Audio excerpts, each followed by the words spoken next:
ये कहानी है 25वीं सदी की और हम जी रहे हैं 21वीं सदी में। और यहाँ पर दिखाया गया है कि सारे ग्लेशियर पिघल चुके हैं और अब पूरी धरती पर पानी ही पानी है। समुद्र का लेवल 50,000 फीट बढ़ चुका है और जो लोग बचे हुए हैं वो लोग समुद्र में तैरती हुई बस्तियों में रहते हैं और उन्होंने अपने आप को इस वातावरण में ढाल लिया है। लेकिन एक मैथोलॉजिकल थ्योरी है जिसके मुताबिक समुद्र के अंत में एक आइलैंड है और वो जगह है जमीन, और ये सब वहाँ पर जाना चाहते हैं। जिसके बाद हमें एक आदमी को दिखाया जाता है जिसका नाम दस्तान होता है और इसके पास एक बोट है और ये वहीं एक डिब्बे में पेशाब करता है और फिर उसे एक मशीन में डाल देता है और वो साफ हो जाता है और उसके बाद ये उसे पी लेता है क्योंकि समुद्र का पानी पिया नहीं जा सकता और इस वक्त पानी की कीमत बहुत ही ज्यादा है। दस्तान को एक बोट मिलती है और उस बोट का मालिक उससे कहता है कि जब दो बंजारे मिलते हैं तो उन्हें अपने सामान की अदला बदली करनी होती है। वो कहता है मुझे नहीं चाहिए तेरा सामान,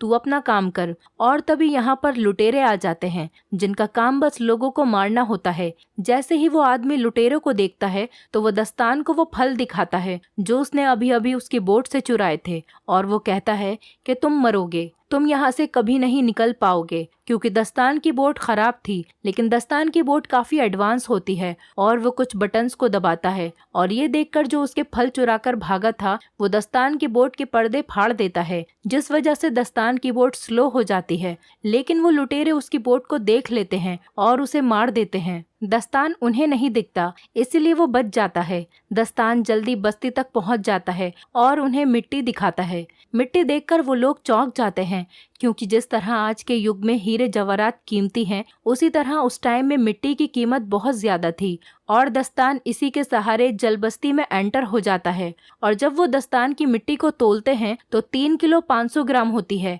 इसके बाद दस्तान को 62 सोने के सिक्के देना चाहते हैं। दस्तान कहता है कि मुझे 62 नहीं बल्कि इसके दुगने चाहिए और वो दुगने सिक्के देने को भी तैयार हो जाते हैं। इस दौर की मिट्टी इसीलिए भी कीमती है क्योंकि ये लोग मिट्टी पर कुछ उगाकर अपने लिए कुछ खाने पीने की चीजों का इस्तेमाल कर सकते हैं।